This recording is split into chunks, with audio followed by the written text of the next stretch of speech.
নমস্কার বন্ধুরা, তন্হির পাকশালাতে সবাইকে স্বাগত। মাটন খেতে আমরা কিন্তু অনেকেই ভীষণই পছন্দ করি, আর মাটনের নানান রকম রেসিপি আমরা প্রায়শই বাড়িতে বানিয়ে খেয়ে থাকি। তাই আজকে আমি আপনাদের সঙ্গে শেয়ার করছি মাটন পোলাওয়ের রেসিপি।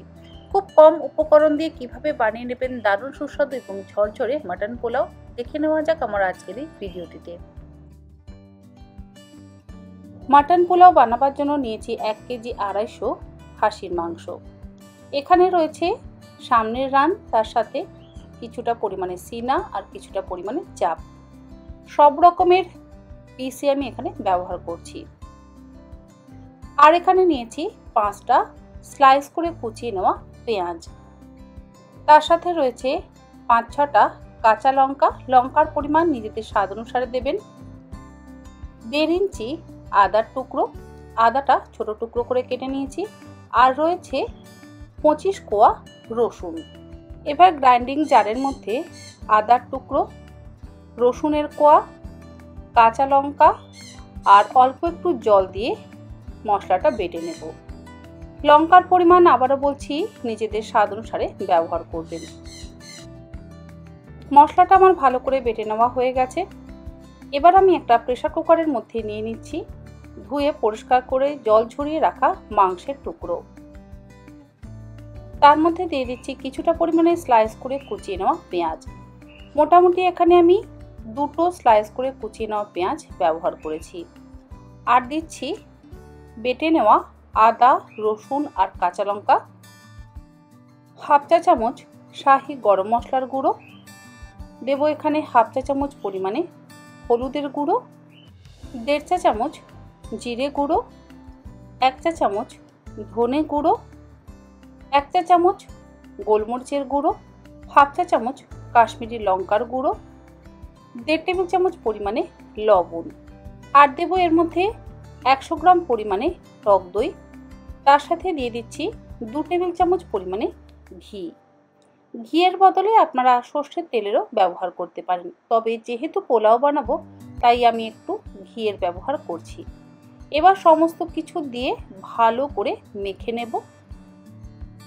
ম্যারিনেট করে যদি আপনারা রাখতে চান তাহলে অবশ্যই 25-30 মিনিট বা 1 ঘন্টা বা 2 ঘন্টাও ম্যারিনেট করে রাখতে পারেন। আবার চাইলে ওভারনাইটও আপনারা ম্যারিনেট করে মাংসটা রেখে দিতে পারেন।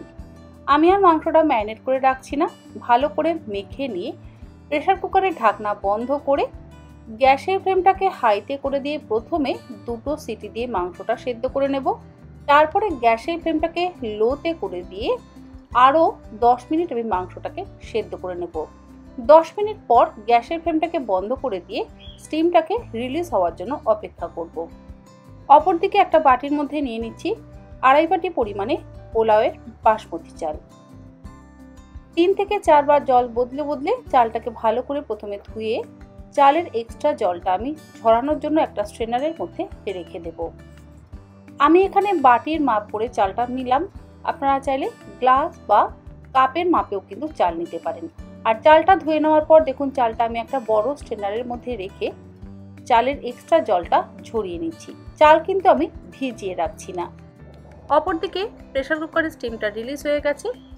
মাংসটা আমার কিছুটা সেদ্ধ করে নেওয়া হয়ে গেছে, তবে মাংস পুরোপুরি আমি সেদ্ধ করিনি।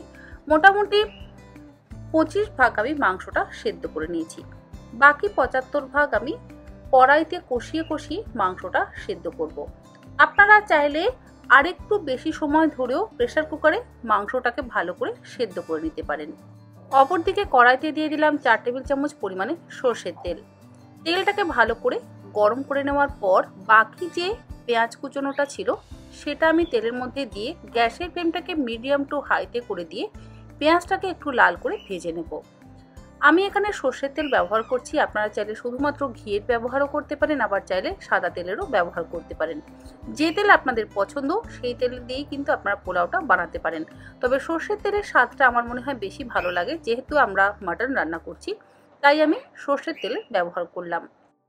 পেঁয়াজটা আমার একটু বেশ লাল করেই ভাজা হয়ে গেছে, তবে একদম লাল লাল করে পেঁয়াজ আমি কখনোই ভাজি না, কারণ বেশি লাল করে যদি পেঁয়াজ ভাজা হয় তাহলে পেঁয়াজ ভেজে তুলে নেওয়ার পরও পেঁয়াজ ভাজার কুকিং প্রসেস কিন্তু চলতে থাকে। তাই দেখুন আমি অল্প লাল করে পেঁয়াজটা ভেজে তুলে একটা আলাদা পাত্রের মধ্যে রেখে দিচ্ছি। এরপরেও পেঁয়াজটা বেশ একটু কালচে ভাব চলে আসবে, তাই হালকা লাল করে পেঁয়াজ সবসময় ভেজে নেবেন। পেঁয়াজ ভেজে তুলে নেওয়ার পর ওই একই তেলের মধ্যে ফোড়নে দিয়ে দিলাম একটা তেজপাতা, আর দিচ্ছি 1 চা চামচ পরিমাণে শাহি জিরা, 2-3 টুকরো দারচিনি, 4টে ফাটিয়ে নেওয়া ছোট এলাচ, 8-10টা লবঙ্গ, 2টো স্টার অ্যানিস, অল্প একটু জয়িত্রী। গ্যাসের ফ্লেমটাকে মিডিয়ামে করে দিয়ে 10 থেকে 15 সেকেন্ড ফোড়নটাকে ভালো করে ভেজে নেওয়ার পর বাকি যে বেটে নেওয়া আদা রসুন কাঁচা লঙ্কাটা ছিল সেটা আমি তেলের মধ্যে দিয়ে গ্যাসের ফ্লেমটাকে লো টু মিডিয়ামে করে নিয়ে মিনিট 5 ভালো করে কষিয়ে নেব, যাতে আদা রসুনের কাঁচা গন্ধ না থাকে। 5 মিনিট ভালো করে কষিয়ে নেওয়া হয়ে যাওয়ার পর এবার আমি অল্প সেদ্ধ করে রাখা মাংসের টুকরোগুলো এর মধ্যে দিয়ে দিচ্ছি, তারপরে একসাথে খুব ভালো করে কষিয়ে নেব।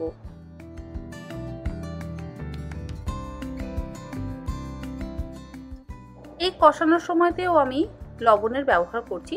মাংস যখন সেদ্ধ করেছিলাম সেই সময়তেও কিন্তু আমি লবণের ব্যবহার করেছিলাম। আর এবার অল্প অল্প করে মাংসের যে এক্সট্রা গ্রেভি বা ঝোল বা স্টকটা রয়ে গেছে সেটা আমি কষানোর সময়তে ব্যবহার করব। লবণের কথাটা যেটা বলছিলাম, মাংস সেদ্ধর সময়তে তো অবশ্যই লবণের ব্যবহার করেছিলাম, কিন্তু সেই সময় তো সম্পূর্ণ লবণটা আমরা দিইনি, তাই প্রয়োজন মতন লবণটা আমাদের পোলাওতে অবশ্যই ব্যবহার করতে হবে। আর মাংস কষানোর সময়তেই আমি লবণটা দিয়ে দিচ্ছি। মিনিট 10 মাংসটা ভালো করে কষিয়ে নেওয়া হয়ে যাওয়ার পর বাকি যে মাটনের স্টকটা রয়ে গেছিল সেই স্টকটাও এর মধ্যে দিয়ে গ্যাসের ফ্লেমটাকে লো টু মিডিয়ামে করে দিয়ে খুব ভালো করে কষিয়ে নিচ্ছি। এইভাবে কষিয়ে কষিয়ে যদি মাংসটা সেদ্ধ করা হয় তাহলে মাংসের স্বাদ ভীষণই ভালো হয়। এবার আমি এর মধ্যে ভাজা পেঁয়াজটা দিয়ে দিলাম। পেঁয়াজটা দিয়ে আবারও একসাথে ভালো করে কষিয়ে নেব। এইভাবে যদি আপনারা কষা মাংস রান্না করতে চান তাহলেও কিন্তু ভীষণই ভালো হয়। মাংসটা আমার খুব ভালো করে কষিয়ে নেওয়া হয়ে গেছে, আর মাংস কষাতে কষাতেই বাকিটা সুসেদ্ধ হয়ে গেছে। যদি আপনাদের এইভাবে অসুবিধা হয় তাহলে আপনারা মাংস সিদ্ধ না হয় তাহলে আপনারা প্রেসার কুকারে দিয়ে মাংসটাকে সেদ্ধ করেও নিতে পারেন। মাংসটা প্রপার সেদ্ধ হয়ে যাওয়ার পর দেখুন বেশ অনেকটাই গ্রেভি রয়ে গেছে। অপরদিকে চাল ধুয়ে যে চালটা আমি জল ঝরানোর জন্য রেখে দিয়েছিলাম সেটাও কিন্তু একদম শুকনো হয়ে গেছে। তারপরে আমি কষিয়ে নেওয়া মাংসের মধ্যে জল ঝরিয়ে নেওয়া চালটা দিয়ে দিলাম। চালটা দিয়ে একবার ভালো করে মিশিয়ে নেব।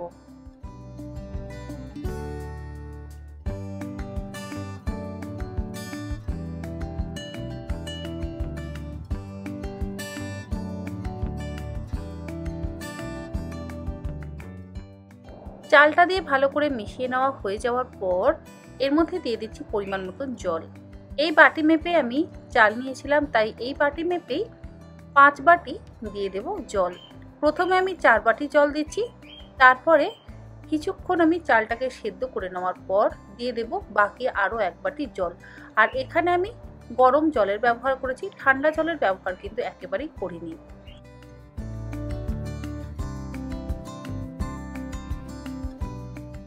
জলটা দিয়ে ভালো করে মিশিয়ে নিচ্ছি। তারপরে গ্যাসের ফ্লেমটাকে হাইতে করে দিয়ে প্রথমে 2 মিনিট ফুটিয়ে নেব।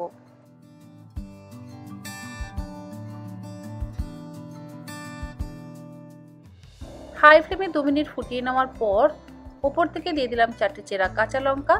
তারপরে ঢাকা দিয়ে গ্যাসের ফ্লেমটাকে লোতে করে দিয়ে 5 মিনিট আমি পোলাওটাকে সেদ্ধ করে নিলাম। 5 মিনিট পর ঢাকাটাকে খুলে নিয়ে আরও 1 বাটি জল দিয়ে দিলাম।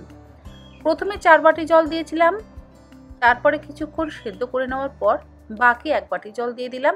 আর আবারও বলছি, গরম জলের ব্যবহার করেছি। জলটা দেওয়ার পর আবারও একবার ভালো করে মিশিয়ে নিচ্ছি। তারপরে ঢাকা দিয়ে গ্যাসের ফ্লেমটাকে লোতে করে দিয়ে পোলাওয়ের চালটাকে সেদ্ধ হতে দেব। আর এর মধ্যে দিয়ে দিচ্ছি 2 চা চামচ পরিমাণে রোজ ওয়াটার আর 2 চা চামচ পরিমাণে কেওড়া ওয়াটার। এটা সম্পূর্ণ অপশনাল, তবে আমি একটু পোলাওতে রোজ ওয়াটার আর একটু কেওড়া ওয়াটার ব্যবহার করি, যাতে গন্ধ এবং স্বাদ দুটোই আরও বেশি ভালো হয়।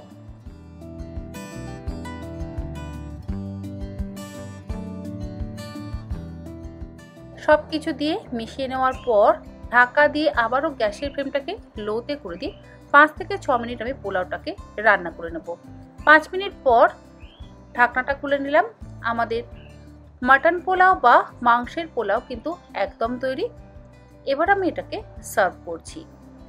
আশা করি আমার আজকের এই মাটন পোলাওয়ের রেসিপি আপনাদের ভালো লাগলো। ভালো লাগলে আপনারা অবশ্যই নিজেরা বাড়িতে বানান, সকলকে খাওয়ান এবং আমাকে জানাতে কিন্তু একেবারেই ভুলবেন না রেসিপিটি আপনাদের কেমন লেগেছে। তাহলে আজকের মতন এই পর্যন্ত। আবার হাজির হয়ে যাব অন্যদিন অন্য কোনো নতুন রেসিপি নিয়ে। ভালো থাকবেন, সুস্থ থাকবেন। ধন্যবাদ।